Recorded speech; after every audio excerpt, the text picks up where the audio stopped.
We are going to study thermodynamics.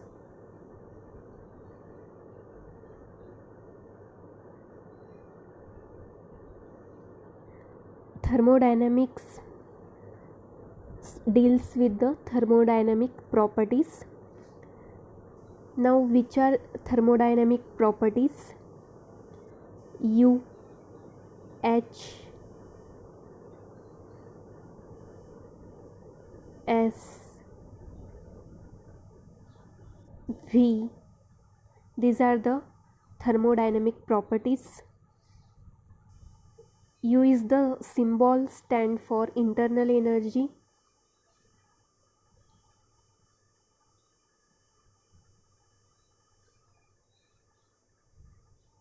H is the enthalpy.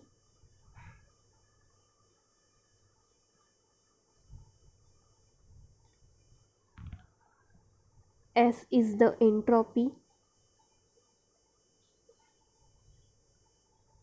And V we know volume. So these are some thermodynamic properties जिनका study हम thermodynamics में करते हैं. ये सब जो है ये एक्सटेंसिव प्रॉपर्टीज़ हैं. इन्हें क्या बोला जाता है? Extensive properties.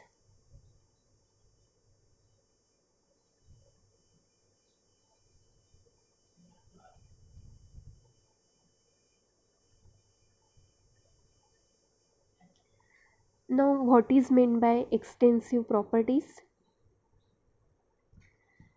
एक्सटेंसिव प्रॉपर्टीज़ की जो वैल्यू होती है वो डिपेंड होती है मास के ऊपर. Depend on mass.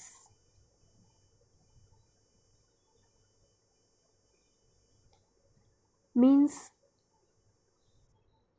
values of extensive properties change with the change in the mass of the system. किसी भी सिस्टम में जब मास की वैल्यू चेंज होती है तो एक्सटेंसिव प्रॉपर्टी की वैल्यू भी चेंज होती है. मास मतलब हम बोल सकते हैं number of moles.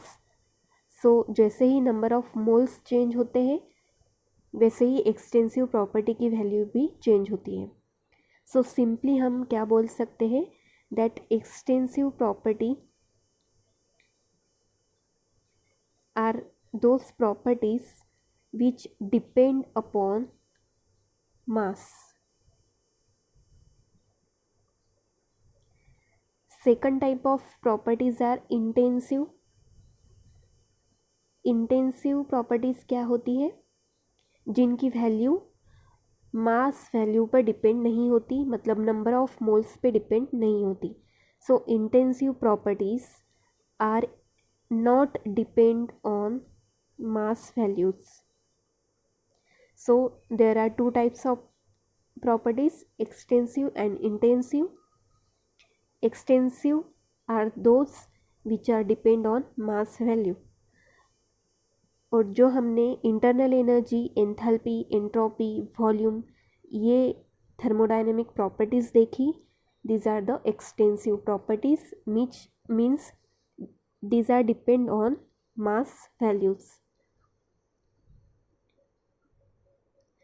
Now thermodynamics में हमने पढ़ा होगा सबसे पहले तो system and surrounding. Now what is system and what is surrounding?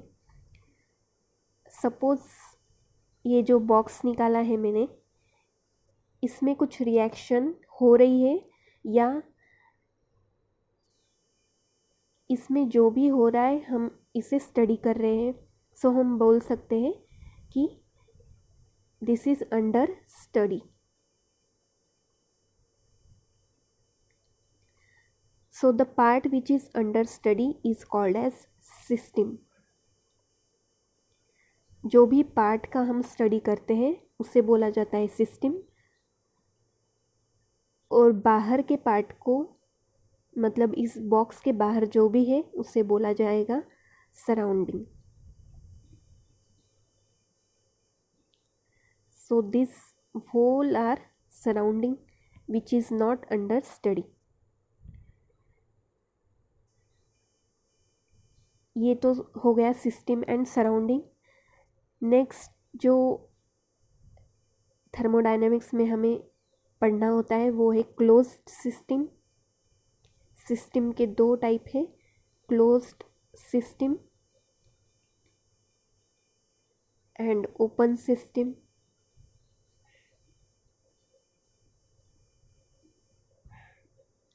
Closed system मतलब सपोज एक बीकर में कुछ रिएक्शन हो रही है जिसे हम स्टडी कर रहे हैं, और उस बीकर को हम किसी लीड से कवर कर लेंगे। इस बीकर में रिएक्शन हो रही है, इस बीकर को अगर हम कवर करके रखते हैं मतलब ये पूरी तरह से क्लोज्ड है, इसीलिए इससे बोला जाता है क्लोज्ड सिस्टम। अगर इस बीकर को हम ओपन ही रखेंगे जहाँ पर रिएक्शन हो रही है, so this is the open system. Now in the case of closed system there will be change in the temperature and pressure only। अब यहाँ पर हमने लीड से कवर करके रखा है तो बीकर के बाहर कोई भी मटेरियल नहीं जाएगा, इस बीकर के बाहर कोई भी मटेरियल नहीं जाएगा और ना ही अंदर कोई मटेरियल आएगा। मतलब मटेरियल का एक्सचेंज यहाँ पर नहीं होगा, मतलब मटेरियल में या मास में चेंज नहीं होगा। पर यहाँ पर क्लोज्ड सिस्टम में टेम्परेचर और प्रेशर चेंज हो सकता है, मतलब there will be only change in temperature and pressure in closed system. In the case of open system containing two or more components, there can be change in the number of moles of various components। Open system में क्या होगा, यहाँ पर material का exchange हो सकता है, अंदर कुछ आ सकता है या बाहर कुछ जा सकता है, मतलब लॉस हो सकता है। सो ओपन सिस्टम में टेम्परेचर चेंज होता है जैसे क्लोज सिस्टम में होता है, प्रेशर भी चेंज होता है जैसे क्लोज सिस्टम में होगा, पर साथ ही साथ टेम्परेचर और प्रेशर के साथ ही यहाँ पर सपोज ओपन सिस्टम में यहाँ पर इस बीकर में हमने कुछ 3 कंपोनेंट लिए ए बी एंड सी, जिनको मिलाकर यहाँ पर रिएक्शन हो रही है। So there are 2 or 3 components in this open system। Now there will be change in temperature, pressure and also number of moles of each component। मतलब ए के नंबर ऑफ मोल्स चेंज हो सकते हैं, बी के number of moles change हो सकते हैं, ऐसे ही सी के नंबर ऑफ मोल्स भी चेंज हो सकते हैं। So conclusion is in the close system there is change of temperature and pressure only, but in open system there is change in temperature, pressure as well as number of moles of various components।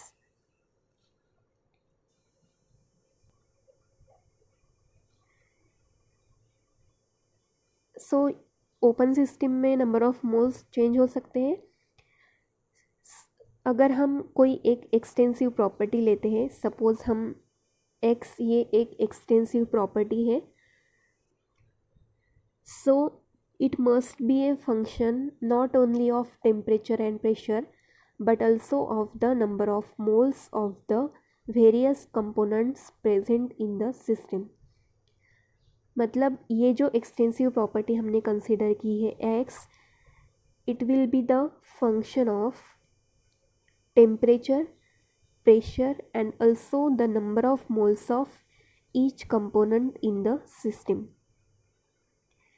मतलब ये x जो extensive property है ये temperature के साथ में, pressure के साथ में और साथ ही साथ नंबर ऑफ मोल्स के साथ में भी चेंज हो सकती है। इसे हम ऐसे लिखते हैं that x is a function of temperature, pressure and number of moles.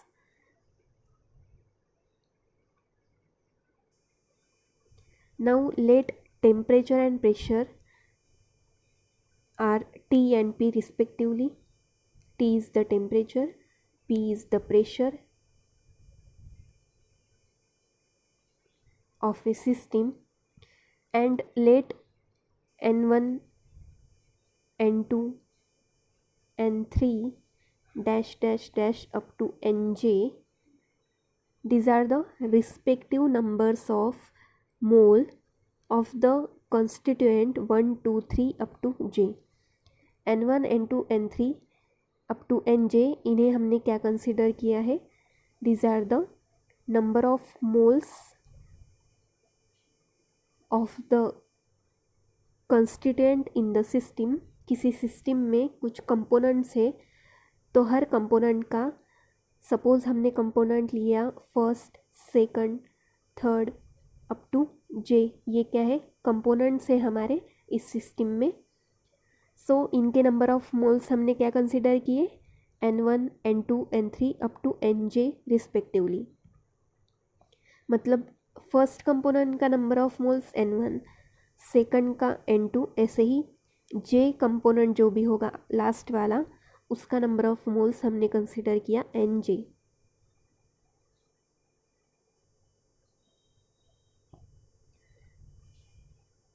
और हमने एक्सटेंसिव प्रॉपर्टी एक्स ये कंसिडर की थी। So extensive property is a function of temperature, pressure and number of moles, हमने पहले ही देखा। सो यहाँ पर हम क्या लिख सकते हैं? X is equal to function of temperature, pressure और नंबर ऑफ मोल्स कौन से लिए हमने? N1। हमने एक ऐसी सिस्टम कंसिडर की जिसमें 1, 2, 3 अप टू J ये कंपोनेंट्स हैं जिनके नंबर ऑफ मोल्स है N1, N2, N3 up to Nj। So X is a function of these all, where total number of moles is equal to N। N, capital N को हम total number of moles consider करेंगे। So capital N is equal to N1 plus N2 plus N3 plus up to Nj। मतलब सब number of moles की addition अगर हम करते हैं, so capital N is the total number of moles.